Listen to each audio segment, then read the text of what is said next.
Okay so hello dears. तो आज हम कुछ और डाउट्स करेंगे। ये आपका फर्स्ट चैप्टर्स के डाउट्स हैं, ठीक है। तो रियल नंबर्स के डाउट्स होंगे। और आपको यदि और कोई डाउट्स हो तो आपको हम आप हमें इस टेलीग्राम चैनल पर वो डाउट पोस्ट कर सकते हैं, ठीक है। तो हम उन्हें आगे आने वाले सेशंस में इंक्लूड करने की कोशिश करेंगे। तो आज के डाउट्स को देखते हैं, ठीक है। तो आपका पहला जो डाउट्स है रियल नंबर्स, नंबर सिस्टम या रियल नंबर से क्या है ये। Greatest number which divides 70 and 125 leaving remainders 5 and 8 respectively is। इनमें से ये जो आपके नंबर दे रखे हैं, इनमें से जो 70 और 125 है, एक ऐसा नंबर ढूंढना है हमें जो 70 और 125 को डिवाइड करे। 70 को डिवाइड करने पे 5 रिमाइंडर देता है और 125 को डिवाइड करने पर 8 रिमाइंडर देता है। तो इसका कुछ करना नहीं है, आप पे सीधे आपको क्या है, एस सी एफ निकालना है। ग्रेटेस्ट नंबर का है ना, ग्रेटेस्ट नंबर का है तो एस सी एफ निकालना है सिंपली, ठीक है।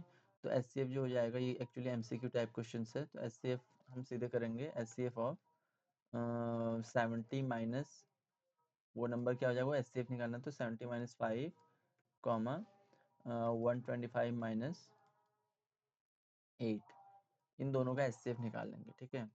तो क्या आएगा एस सी एफ ऑफ, इसको हम करेंगे तो कितना जाएगा, 65 आ जाएगा। और इसको करेंगे तो कितना आ जाएगा, इट्स 117, ठीक है। अब इन दोनों का एचसीएफ निकालना है। इन दोनों का एचसीएफ निकालने के लिए आप कोई भी मेथड यूज़ कर सकते हैं। तो हम फैक्टराइजेशन मेथड यहाँ पर यूज़ करें तो 75 को हम फैक्टराइज करें तो क्या आएगा, 13 फाइव ज़ा 5 इंटू 13, ठीक है।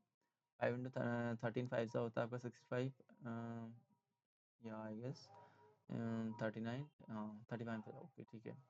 तो एंड 17 को 117 को करें हम तो कितना आएगा आपका, इट्स ऑल्सो 9 इंटू 13, और 9 इंटू 13 और इक्वल टू हम कहें तो 3 इंटू 13। तो इन दोनों को कॉमन किया है 13, तो एस सी एफ क्या हो जाएगा आपको, the required number will be, required number हो जाएगा आपका 13। तो required S C F, required number simply S C F को हो S C F equal to 13। तो ये आपका हो जाएगा, ठीक है। तो आपका यहाँ ऑप्शन जो है ये पहला वाला सही हो जाएगा, ठीक है।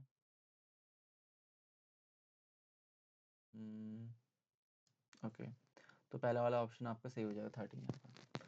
अब नेक्स्ट जो डाउट है आपका, यहाँ पर 2 नंबर्स हैं आर इन द रेशो 4:5 के रेशो में है और उनका एस सी एफ है आपका 11। तो हमें क्या करना है, S C F L C M इसका फाइंड आउट करना है।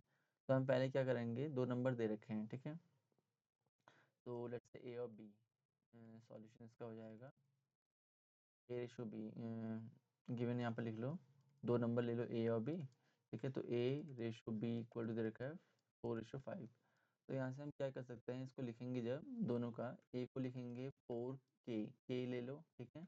के क्या है यहाँ पर, के कॉमन फैक्टर है, ठीक है। तो 5 के।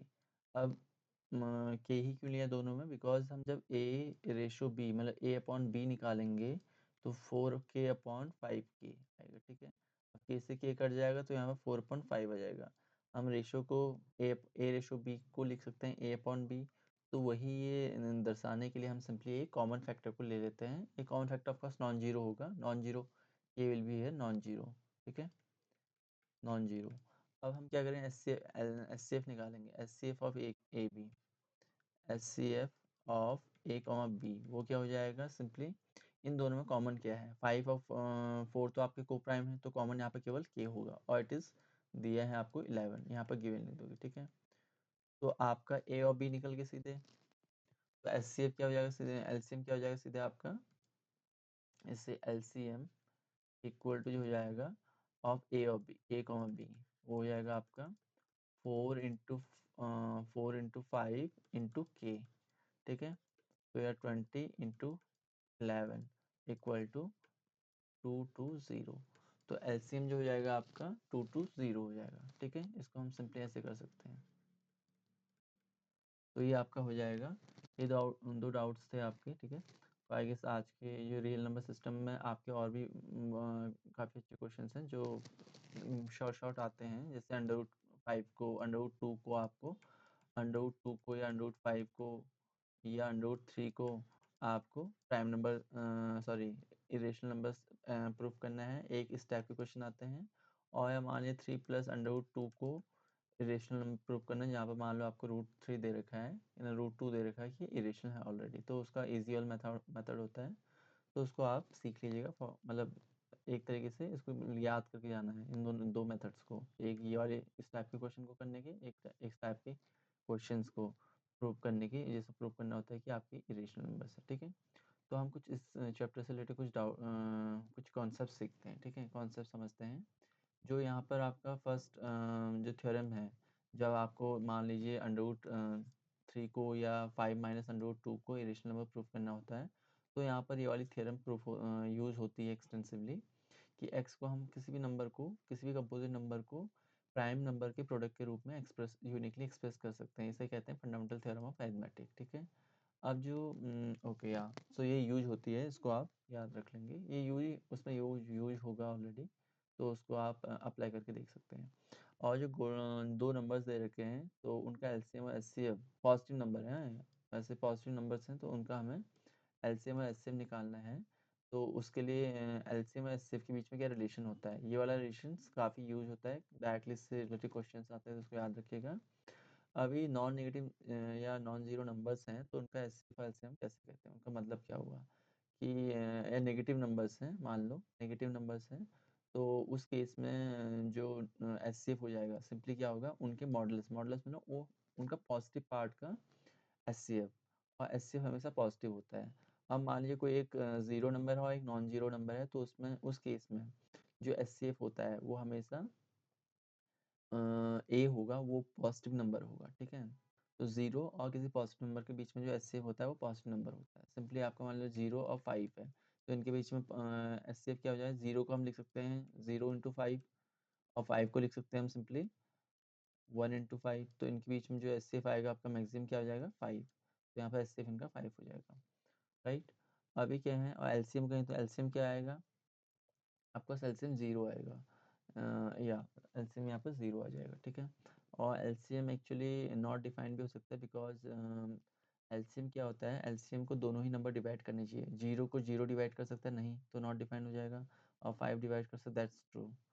और मान लीजिए यहाँ पर 5 लेते हैं, ठीक है, 5 लेते हैं, तो उस केस में क्या आ जाएगा, 0 को डिवाइड कर वहाँ पर भी इन्फाइनाइट आ जाएगा, तो वहाँ पर एलसीएम इसका एग्जिस्ट नहीं करेगा, एलसीएम यहाँ पर 5 हो जाएगा। ठीक है, तो यस, ओके, इसको ऐसे करेंगे कि प्राइम फैक्टराइजेशन मेथड किसी किन्हीं दो नंबर्स या किन्हीं भी नंबर्स का प्राइम एचसीएफ निकालने के लिए हम क्या करते हैं, प्राइम फैक्टराइजेशन मेथड यूज़ करते हैं, उनको प्राइम नंबर्स के प्रोडक्ट के रूप में यूज़ करते हैं, और the product of smallest number of each common factor is called HCF, and product of the power greatest power of each prime number is called LCM. Right, किसी भी prime factorisation में जो भी आपका स्मॉलेस्ट पावर का product होता है prime numbers का, वो एचसीएफ कहलाता है, और जो greatest power of every prime number involve, the product of greatest power of every prime number involve in क्या कॉल्ड एलसीएम।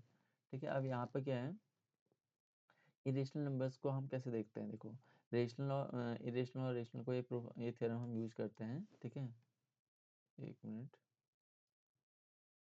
ये थ्योरम में क्या होता है कि मान लो कोई मतलब यहाँ इरेशनैलिटी थ्योरम भी कहते हैं इसको, यदि p आपका कोई प्राइम नंबर p ए स्क्वायर को डिवाइड करता है, तो ये प्राइम नंबर इस a को भी डिवाइड करेगा। यहाँ पर हम जो √2 को या √5 को इरेशनल प्रूफ करने के लिए जो यूज करते हैं, that's we use this theorem there. Okay, अभी जो एक रेशनल नंबर और एक इरेशनल नंबर को जोड़ा जाए या घटाया जाए, हमें इरेशनल नंबर ही मिलेगा, और रेशनल नंबर को एंड इरेशनल नंबर को प्रोडक्ट करें तो भी इरेशनल नंबर मिलेगा। ऑफ कोर्स यहाँ पे irrational number zero non zero होना चाहिए, बट इरेशनल और इरेशनल को प्रोडक्ट करेंगे तो इरेशनल मिल सकता है। ठीक है, ओके, अभी यहाँ पे क्या डेसिमल एक्सपेंशन, हम किसी मतलब किस टाइप के डेसिमल एक्सपेंशन को terminating, non repeating, non terminating कहेंगे, जब आपका जो डिनोमिनेटर है किसी भी डेसिमल एक्सपेंशन का, जो डिनोमिनेटर है उसको हम 2 की पावर n इंटू 5 की पावर m के रूप में एक्सप्रेस कर सकते हैं, तो टर्मिनेटिंग डेसिमल एक्सपेंशन देता है। यदि 2 की पावर q जो है डिनोमिनेटर जो है, वो 2 की पावर 5 इंटू 5 की पावर m कंटेन्स नहीं करता है, या इसको कंटेन करता है, उसके अलावा ये कोई 3 7 और प्राइम नंबर भी कंटेन करता है, तो उस केस में non terminating but repeating decimal expansion आता है। और जब नॉन टर्मिनेटिंग नॉन रिपीटिंग आ जाता है तो ये वाला केस तो अप्लाई होगा नहीं, उस केस में ये नंबर इरेशनल हो जाता है। ठीक है, बाकी ऊपर के जो 2 केसेस में ये रेशनल होता है। ठीक है, तो ये है आपका। आई थिंक आपको ये चीज़ समझ में आएंगी जो आपको डाउट है और आप पूछ सकते हैं। तो आज के लिए इतना। Thanks for watching.